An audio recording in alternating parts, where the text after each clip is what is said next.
Kewajiban menjaga jarak atau physical distancing juga berdampak terhadap kegiatan imunisasi untuk bayi dan anak-anak. Menurut surat edaran Kementerian Kesehatan, pemberian vaksin melalui posyandu bisa ditiadakan jika physical distancing sulit dilakukan. Petugas kesehatan kini harus mendatangi tempat tinggal bayi dan anak-anak yang harus diimunisasi satu persatu.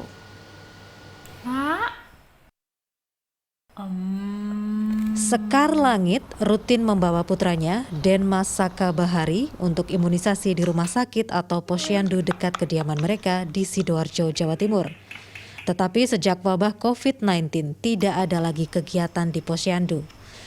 Untuk membawa sang bayi yang kini berusia 8 bulan ke rumah sakit atau puskesmas, Sekar ragu-ragu karena ada himbauan untuk tidak ke rumah sakit jika tidak dalam kondisi darurat. Ibu satu anak ini akhirnya memilih pergi ke rumah vaksin.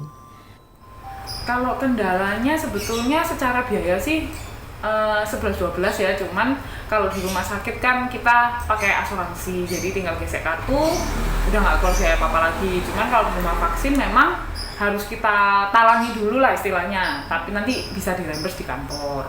Terus kalau rumah sakit memang jarak dari rumah memang lebih dekat.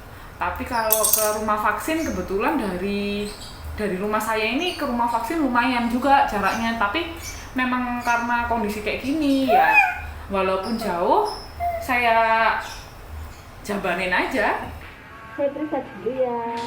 Pandemi virus corona memang membuat petugas kesehatan mengalami kesulitan membuka posyandu. Padahal ada target agar seluruh bayi dan anak di bawah usia 3 tahun diimunisasi. Khawatir akan resiko bila vaksin terlambat diberikan, Siti Rukaiyah, bidan di lereng Gunung Kawi, Malang, memilih mendatangi satu persatu batita yang belum mendapat imunisasi. Di Desa Balesari, Kecamatan Ngajum ini, baru 80% balita yang mendapat imunisasi tepat waktu.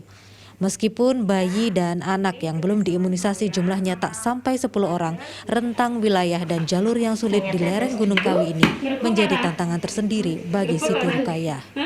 Dengan adanya imunisasi yang dilaksanakan di Puskesmas Pembantu, ada beberapa bayi yang tidak bisa datang karena jarak yang jauh dan tidak ada yang mengantar.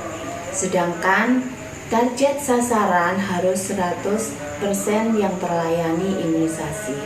Untuk itu kami sebagai bidan desa melakukan jemput bola, bekerja sama dengan kader posyandu untuk melakukan kunjungan rumah, melakukan imunisasi di rumah bayi tersebut, agar semua bayi yang waktunya imunisasi terlayani semua, untuk mencegah penyakit yang bisa dicegah dengan imunisasi.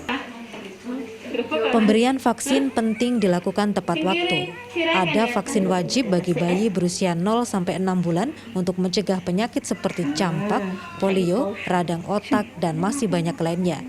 Fungsi pencegahannya tidak hanya saat pemberian vaksin, namun untuk seumur hidup. Wida Subianto, Miki Peresia, Jawa Timur.